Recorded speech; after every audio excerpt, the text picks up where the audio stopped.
BJP আশা কৰাৰ দৰে এবাৰ ফল নাপাব নিৰ্বাচনত ভোট দিয়ে এবাৰ নিজৰ দলকে সমালোচনা বিজেপিৰ জ্যেষ্ঠ নেতা ৰাজেন গোহাঁইৰ যোৰহাট ডিব্ৰুগড় গুৱাহাটী নগাঁও নিৰ্বাচন সহজ নহব বিজেপিৰ বাবে মুকলিকৈ এবাৰ বিজেপি নেতাৰ বিৰুদ্ধে সৰব ৰাজেন গোহাঁই বিজেপিয়ে যিমান আশা কৰিছিলে যিমান সুপ্ৰিমেচি থাকিব বুলি ভাবিছিলে এইবাৰ নিৰ্বাচনত সিমানটো সুপ্ৰিমেচি মেইনটেইন কৰিব পৰা নাই যেন লাগে খুব অসন্তুষ্টি এবাৰ স্পষ্ট হৈ পৰিল ৰাজেন গোহাঁইৰ মন্তব্যত বিজেপিৰ জ্যেষ্ঠ নেতা তথা প্ৰাক্তন কেন্দ্ৰীয় মন্ত্ৰী ৰাজেন গোহাঁই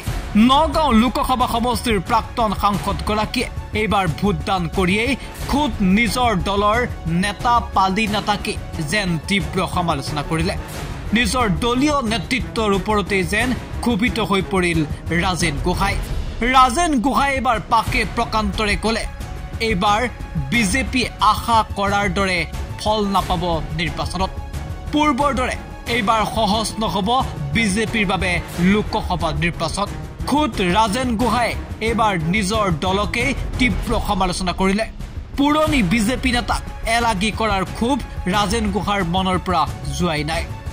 সময়ে সময়ে বিজেপিৰ বিৰুদ্ধে সৰব হৈ পৰা ৰাজেন গোহাঁই এইবাৰ পুনৰ উদগালে বিজেপিৰ প্ৰকৃত ছবি ভোটদান কৰিয়েই বিজেপিৰ বাবে নিৰ্বাচন সহজ নহব বুলি মন্তব্য ৰাজেন গোহাঁইৰ বিজেপিয়ে যিমান আশা কৰিছিলে যিমান সুপ্ৰিমেচি থাকিব বুলি ভাবিছিলে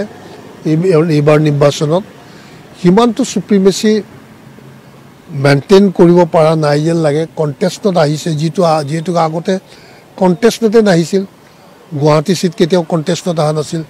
যোৰহাট চিট নাছিলে ডিব্ৰুগড় চিট কণ্টেষ্টত নাছিলে লখিমপুৰ নাছিলে কোনো এটা চিটেই কণ্টেষ্টত নাছিল নগাঁও নাছিলে কিন্তু আজিতো চবতে কণ্টেষ্টত অহা যেন লাগিছে ন তাৰমানে সেই সুপ্ৰিমেচিটো ক'ৰবাত কমি গৈছে নেকি সেই কথাটোৱেতো ইণ্ডিকেট কৰিছে ন কণ্টেষ্টত অহা মানেতো ইণ্ডিকেট কৰিছে গতিকে এইটো কিহৰ কাৰণে হ'ল সেইটো কথা মই হেৰি কৰি নাজানো সেইটো কথা হয়তো নেতৃত্বই বুজি পাব লাগে কিয়নো এটা বৰ ডাঙৰ সুপ্ৰিমেচি আছিল না আমাৰ বিজেপিৰ সেই এইটো মানে বহুত দিনলৈ ছাষ্টেইন কৰিছোঁ আমি এনেকুৱা নহয় যে এবাৰ ফটকৈ 4টা জিকি গ'লোঁ 2টা জিকিলোঁ 4টা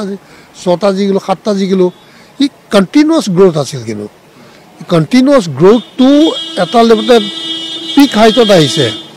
পিক হাইটটো মেইনটেইন কৰিব পৰাকৈ আমাৰ নেতৃত্বই কামো কৰিছিলে কিন্তু আজি মেইনটেইন কিয় হোৱা নাই কণ্টেষ্টত কিয় আহি গ'ল সেই কথা চবটো এনালাইচিছ কৰিব লাগিব না আপুনি ক্ষোভিত নেকি বাৰু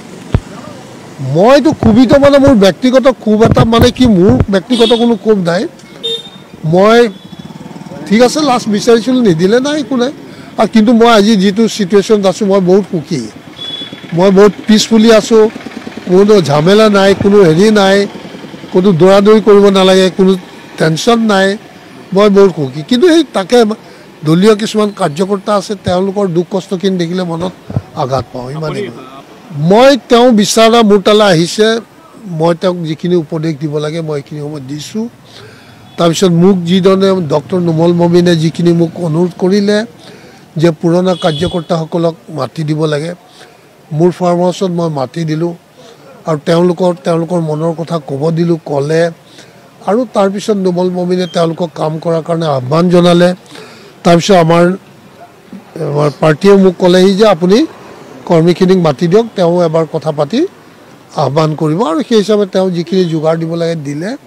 তেওঁলোকক দি আৰু তেওঁলোকে কামে কামে লাগিলে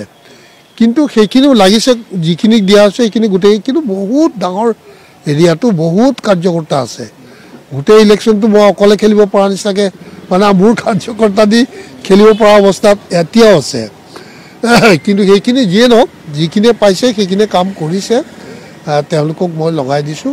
টাউনতো নগাঁও সদৰ ৰহা মৰিগাঁও আৰু লাহৰীঘাট এই 4টা সমষ্টিতে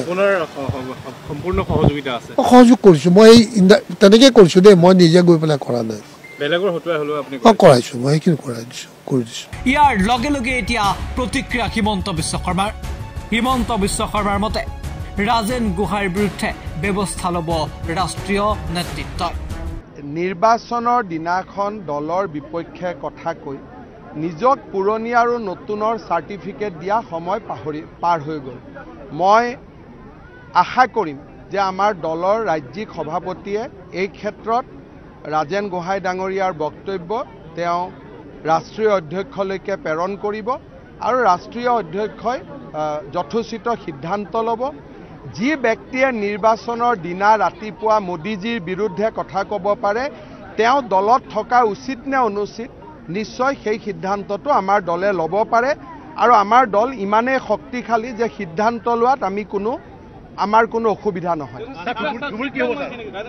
মই এইবিলাক শব্দ মই ব্যৱহাৰ নকৰোঁ আৰু এইবিলাক মোৰ শব্দ নহয় কিন্তু যোনে যি নকক কিয় আমাক যিমানখন চিট লাগে আমি সিমানখন চিট পাম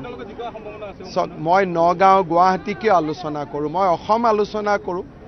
11খনত জিকিমেই 2খনত জিকাৰ সম্ভাৱনা উজ্জ্বল পিছে বিজেপিৰ ভিতৰচৰাত চলি থকা এই যুঁজে